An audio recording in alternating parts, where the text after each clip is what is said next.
দর্শক মনে আছে কিছুদিন আগেই আমাদের প্রধান উপদেষ্টা জাতিসংঘ মহাসচিবকে বাংলাদেশে এনে রোহিঙ্গাদের এই তো গত রমজানের ঘটনা, রোহিঙ্গাদের আস্তানায় গেলেন, সেখানে ঘটা করে জাতিসংঘ মহাসচিব উপোস থাকলেন, রোজা থাকলেন, ইফতার করলেন এবং আমাদের মাঝে আশার প্রদীপ জ্বালানো হলো যে এবার জাতিসংঘ মহাসচিব রোহিঙ্গা প্রত্যাবর্তনের ফয়সালাটা নিয়েই নিলেন, রোহিঙ্গারা তাদের দেশে ফিরে যাবে, আমরা একটা বড় বিপদ থেকে মুক্তি পাব। কিন্তু ঘটনা অন্য দেখলাম, সেখানে ঘোষণা করা হলো যেখানে যে আগামী ঈদ রোহিঙ্গারা তাদের দেশে করবে, তারপরে ঘোষিত হলো যে না, রোহিঙ্গা ফেরত পাঠানোর এই মুহূর্তে কোনো সুযোগ নেই।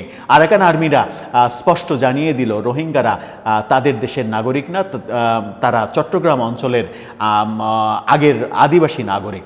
এই যখন অবস্থা, তখন জাতিসংঘে গতকালকে রোহিঙ্গা বিষয়ক একটা বড় সেমিনার হয়েছে, বড় সম্মেলন হয়েছে, যেখানে আমাদের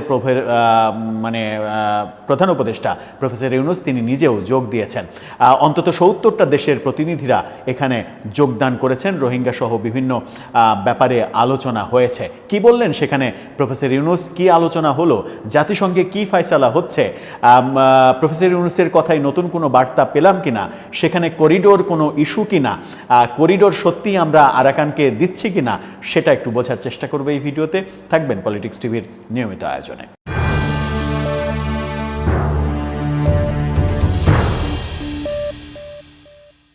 দর্শক, বলছিলাম জাতিসংঘে রোহিঙ্গা বিষয়ক বিশেষ একটা সম্মেলন হয়েছে। সেখানে আমাদের প্রধান উপদেষ্টা যেটা বলেছেন, তার শিরোনামটা আপনারা দেখে নিতে পারেন। বাংলা নিউজ 24 বলছে, রোহিঙ্গা সংকট, মিয়ানমার ও আরাকান আর্মির উপরে কার্যকর চাপ সৃষ্টির আহ্বান।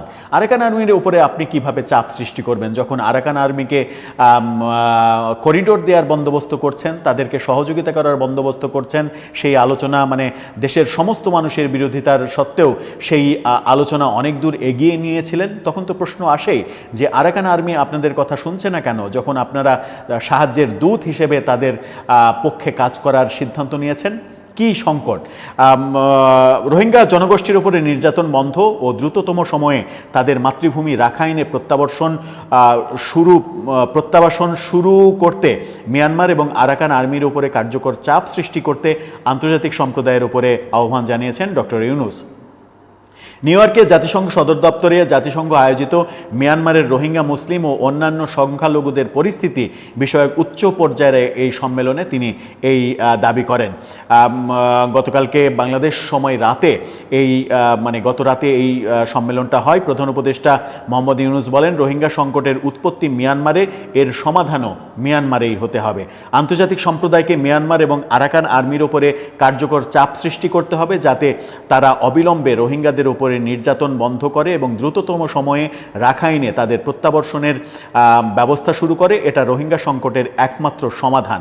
তিনি যখন চাপ সৃষ্টির কথা বলছেন, তখন আমরা আরাকান আর্মির বিভিন্ন পদক্ষেপ দেখেছি। আরাকান আর্মিকে করিডোর দেওয়ার জন্য যুক্তরাষ্ট্র উঠে পড়ে লেগেছে। তাদেরকে করিডোরের নামে মানবিক সাহায্য, মানবিক চ্যানেল, এরকম নানা সংজ্ঞা আমরা শুনেছি। সেটা কতদূর আমরা জানি না। যুক্তরাষ্ট্র আরাকান আর্মিকে সহযোগিতা করে মায়ানমার আর্মিকে পরাজিত করে আরাকানকে দিয়ে মায়ানমারের ক্ষমতা দখল করিয়ে ওখানে বার্মা অ্যাক্ট প্রতিষ্ঠিত করতে চাই, সেটা একটা বড় ব্যাপার। সেই কারণে যুক্তরাষ্ট্রের প্রয়োজন এই অঞ্চলে একটা ঘাঁটি তৈরি করা।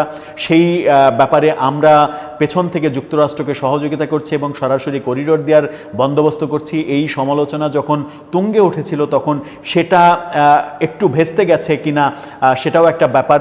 আরাকান আর্মি থেকে সরাসরি জানিয়ে দেওয়া হয়েছিল যে রোহিঙ্গারা আমাদের জনগোষ্ঠী না, আমাদের নাগরিক না, তারা চট্টগ্রাম অঞ্চলের আদিবাসী, সুতরাং তাদের ফেরত নেয়ার কোনো প্রশ্নই আসে না। এরকম অবস্থাতে তাদের উপরে চাপ সৃষ্টি করবেন আপনি কিভাবে? প্রফেসর ইউনূস 7টা দাবি তুলে ধরেছেন জাতিসংঘে। সেই 7টা দাবি কি কি?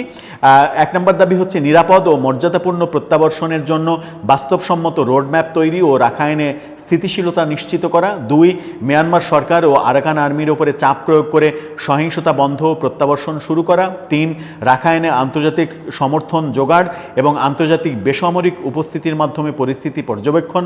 4, রোহিঙ্গাদের রাখাইন সমাজ ও শাসন ব্যবস্থায় টেকসই একীভূতকরণের জন্য আস্থা তৈরির পদক্ষেপ। 5, যৌথ প্রতিক্রিয়া পরিকল্পনা জয়েন্ট রেসপন্স প্ল্যান পূর্ণ অর্থায়নে দাতাদের সমর্থন। 6, জবাবদিহি ও ন্যায় বিচার নিশ্চিত করা। 7, মাদক অর্থনীতি ভেঙে দেওয়া ও সীমান্ত অবরোধ প্রতিরোধ করা।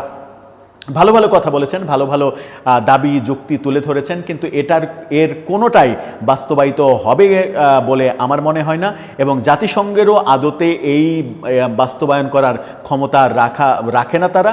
কারণ জাতিসংঘ একটা ঠুটো জগন্নাথ, জাতিসংঘের আদতে কার্যকর কোনো ভূমিকা নেই। পৃথিবীর কোনো অঞ্চলে কোনো যুদ্ধ থামানোর কোনো ক্ষমতা নেই, যেটা ডোনাল্ড ট্রাম্পও এবার জাতিসংঘ অধিবেশনে অভিযোগ করেছেন। যদিও ডোনাল্ড ট্রাম্পের দেশই জাতিসংঘকে প্রভাবিত করে এই যুদ্ধ কার্যক্রমের পক্ষে অবস্থান নেওয়ায়, আর বাংলাদেশের মতো ছোট দেশগুলোতে জাতিসংঘের অফিস করে এক ধরনের অন্য পরিকল্পনা করে, যে পরিকল্পনায় তাদের স্বার্থ সিদ্ধি হবে। এই যখন অবস্থা, তখন রোহিঙ্গা সংকট সমাধান এই সরকারের আমলে কিংবা এই সরকারের পক্ষে যে হচ্ছে না, হলো না, এই মিশন যে সফল হবে না এটা বলাই যায়। হয়তো ভালো ভালো কিছু উপস্থাপন দেখলাম, হয়তো আমাদের প্রধান উপদেষ্টা তার দাবি তুলে ধরলেন, কিন্তু জাতিসংঘ মহাসচিবের সঙ্গে তার যে বন্ধুত্বের ব্যাখ্যা আমরা সরকারের কাছ থেকে পেয়েছিলাম, সেই বন্ধুত্বের দোহাই দিয়ে কিংবা বন্ধুত্বকে কাজে লাগিয়ে কার্যকর কোনো সমাধান আমরা আপাত দৃষ্টিতে দেখতে পাচ্ছি না। দর্শক, এই ব্যাপারে আপনার মন্তব্য জানিয়ে লিখতে পারেন আমাদের কমেন্ট বক্সে।